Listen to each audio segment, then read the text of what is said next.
Yeah, it was. We responded well, just like we kind of said we would, like we thought we would, and coming off a loss like the week before, and everyone thinks the sky's falling again. It's nice to get that W and get everyone to chill out a little bit. What is it like to live that life? How do you stay here? We don't live it. I just hear the questions every Wednesday, and I'm like, oh man, even Tuesday on the radio. The radio is even more emotional, but it's funny, man, and we just stay right in the middle, and that is a battle that every team has to fight, and we certainly fight it. Did you have to learn that as a young player, not to kind of ride that? Yeah, I think so. I think the good teams have good leadership that doesn't ride the roller coaster, and we got great leadership here with Dan, who doesn't ride that roller coaster at all, and stays steady Eddie, and typically it leads to good results. Dan Campbell took over the play calling, and I want to get to that in a second, but you touched on this last night, and I think people now know, but there was a long time they didn't.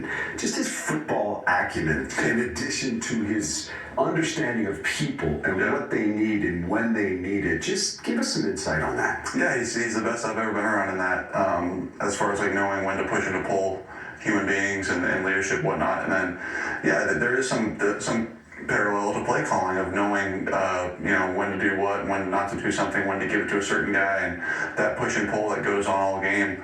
That's why he's always kind of had a naturally good feel for that, and done a great job, and last night was no different. We're going to throw it up on the screen, but when you look over and see one of the baddest dudes in the NFL with that look. Yeah, the reader's on. What's that? He's dialed in right there. Get it in. And again, I thought he did a good job. I think another underrated part of the whole play calling thing is getting the play in a timely manner. Anyone can point their finger at the play they want, and then you got to say it to me, and I got to relay it. But I thought he did a great job with that, and it's hard. It really is, certainly in a time where he hasn't done it in quite some time, and I thought he did